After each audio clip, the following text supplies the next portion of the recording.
Hello and welcome to day 4 of Vlogmas with Sophie Counts Cloud. I've just watched back my video from 10 years ago that was Vlogmas day 4 and it's so cringy. It's so strange realising how much I've changed in 10 years, because you think by 17 you're kind of like a fully formed human, but you're really not. Wow, I thought I was fully grown. Cute. Hello, welcome to day 4 of Vlogmas. Today I want to talk about NaNoWriMo. I thought I would do a parallel to the video that I made 10 years ago, and today when I'm filming this is the last day of November and I have just finished my NaNoWriMo for this year. NaNoWriMo stands for National Novel Writing Month, and it's a month where a community of people who want to write a book go and try and write a 50,000 word novel. It's something that I first found out about in, must have been 2011. That was when I first tried it. I think I got to about 15,000 words of a story. It was a half-assed idea that in hindsight I still think about. I still might do something with that idea, but it just wasn't the right time. It was absolutely not the right time. 2012 was the first year I finished NaNoWriMo with the book that, I should definitely have a copy of that. I have a printed copy of my 2012 winning NaNoWriMo somewhere, don't know where, but I wrote a 50,000 word draft of my, the only novel I've ever finished. It was called Type 3 Hyperintelligent, and I'm super proud of it. It's one of my greatest achievements. So 2012 was the first year I won NaNoWriMo, and then I think I tried it on and off again for a few years, but last year, 2022, I really committed, which was ironic because my wedding day was on the 5th of November 2022.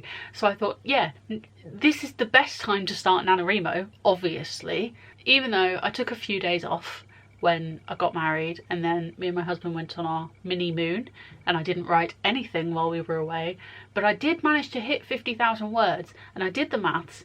With all the time I took off last November, I actually wrote 50,000 words in 19 days. Again, it wasn't one solid story idea, it was more the practice of actually writing again. So there was a bit of fan fiction, there was a bit of original fiction. It was mostly just the things that I was passionate about and I felt that I could write about, because I think the thing with NaNoWriMo is it's not the time to do planning.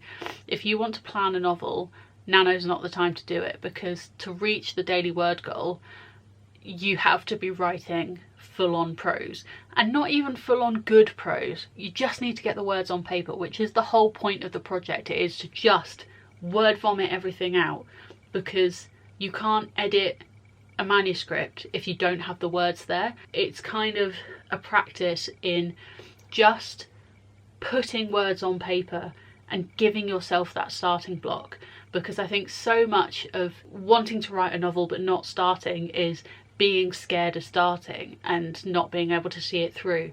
And the thing I love about NaNoWriMo is that it just forces you to write, even if it is absolute garbage. You have words on digital paper. So that was 2022 NaNoWriMo, and I thought it was very poignant that that was the second time I won NaNoWriMo and I hit the 50,000 word goal, because it was 10 years after I did it for the first time, and I found that very poignant. And then I used that to tailor my writing goals for this year. I used to do creative writing every single night on the sofa after school. Me and my family would sit together, my dad would watch TV, he would put something on that none of the rest of us cared about, so me, my mum and my sibling would all be tuned into our laptops doing our own thing, and I would write thousands upon thousands of words of fan fiction, probably millions if I'm being honest. That's what I would do. I honestly wondered how other kids at my school filled up their evenings, because I couldn't comprehend what on earth I would fill my time with if I wasn't writing. So one of the things that I've been wanting to get back to for a long time is that consistency, where I make writing part of my routine and make it a hobby that I come back to again. So I don't sit and write whilst watching TV in the same way, because I can't do that anymore. I'm too single-minded. If me and my husband are watching something, I just can't focus enough on what I need to be writing to actually get any words down. I've gone on a tangent. My goal after winning NaNoWriMo 2022, I wanted to integrate writing into my general goals for 2023. So my plan was that rather than doing monthly writing challenges and having a month on, a month off, a month on, a month off, I wanted to be more consistent and write 1,000 words a week. To anyone who writes professionally, or even the version of me that wrote fan fiction in school, 1,000 words a week is nothing. I used to write that in a night. But I wanted something achievable, especially where writing isn't or wasn't part of my routine. So I set up a spreadsheet on my computer where I could track everything, and I had like equations that did calculations. And I'm so pleased with my spreadsheet, it's so good. And I started writing. I didn't want to tie myself down to one idea, because I find that, especially at the moment where I still have quite a turbulent relationship with creative writing, I don't want to limit myself by feeling trapped in one idea. So I started a document. It's literally just a Word document called 2023, and I started breaking it down. Idea 1, started working on that. Then when I'd get another idea, idea 2, and so on and so forth.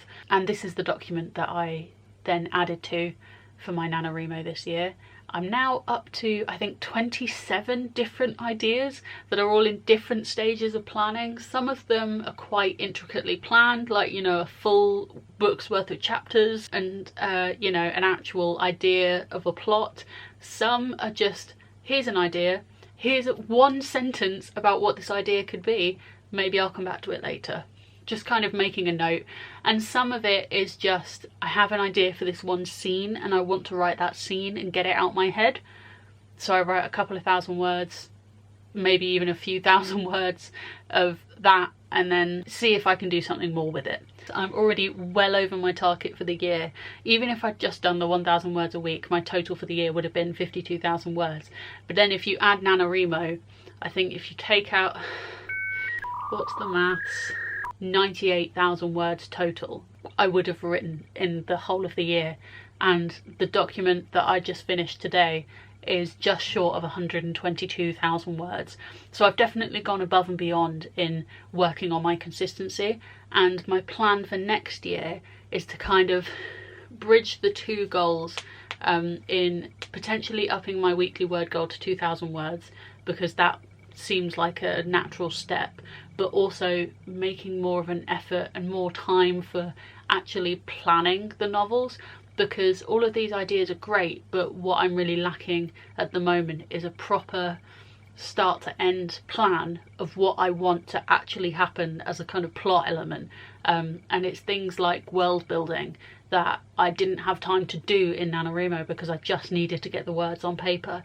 But I need to give myself the time and the space to actually think, because apparently thinking is hard. But yeah, I've just won NaNoWriMo for the 3rd time, and now that I've done it 2 years in a row, I feel like I'm going to put the pressure on myself for the rest of forever to write 50,000 words every November.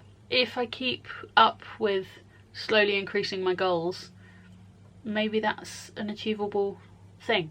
So if you are thinking about writing, then go try NaNoWriMo. It's always been a kind of underlying goal that I would love to be a published author, and that's still true now. Putting the time into working on these goals and working on that consistency and developing my story plans is one step in the right direction. And I wholeheartedly believe that one day I will be a published author. Whether I will be the kind of author who can survive off that income is a different question entirely, but it's one of those life goals that I would really love to walk into Waterstones or the Works or an indie bookstore and see my own book there. That would be incredible. Now I've got to go put the work in. I don't know if this is a bit niche or maybe a bit kind of off topic, where I'm really trying to focus on making content about books at the moment, but I suppose writing books is a different kind of talking about books. Thanks for watching my Vlogmas Day 4. I hope you can take something away from this, or if not, you just enjoyed listening to me talk about NaNoWriMo. I will see you tomorrow for day 5. Bye guys.